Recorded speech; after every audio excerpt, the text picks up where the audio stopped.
We've all experienced that sinking feeling when, after saying or doing something, the very same mind that urged us into action turns against us. It questions us. Why did you do that? Why did you say that? You shouldn't have. Regret creeps in, and we find ourselves dwelling on past actions or words. In fact, studies suggest that 75% of people spend a large portion of their lives either regretting the past or fearing the future. If you think you're alone in this, you're not. We're all in the same boat. The Buddha recognized that regret over past actions is one of the greatest obstacles to inner peace.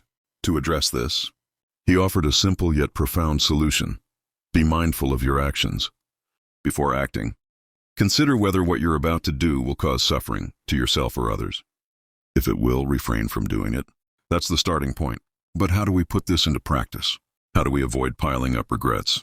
The Buddha shared a powerful piece of advice with his son, Rahula, from his days as a prince before enlightenment. Later, when Rahula became a monk, the Buddha asked him, "What's the purpose of a mirror?" Rahula replied, "To see your reflection."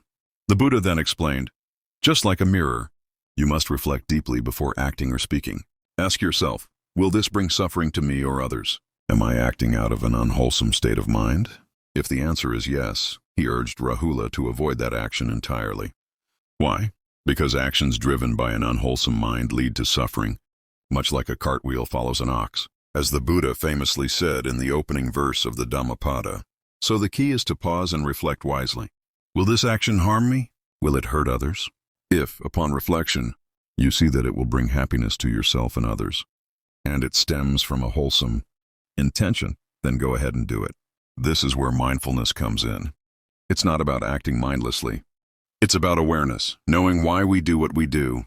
Often, we collect regrets simply because we don't understand our own intentions. By becoming mindful of the purpose and consequences of our actions, we can choose to avoid what brings regret. But the Buddha also understood that, as ordinary people, we can't always reflect perfectly on every single action. Our mindfulness isn't always sharp enough, and mistakes happen. We all mess up. So he offered a second solution for dealing with regret.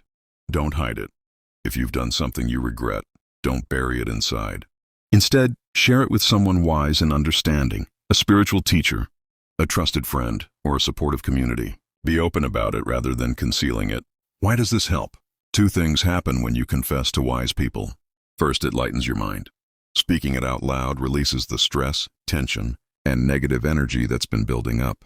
This alone can stop you from repeating the same mistake. When we hide our regrets, they fester, increasing the chances we'll stumble again. But when we let them out, we free ourselves. Second, you gain valuable guidance. Those you confide in can offer advice and support to help you move forward. So, the Buddha's approach to regret boils down to 2 steps.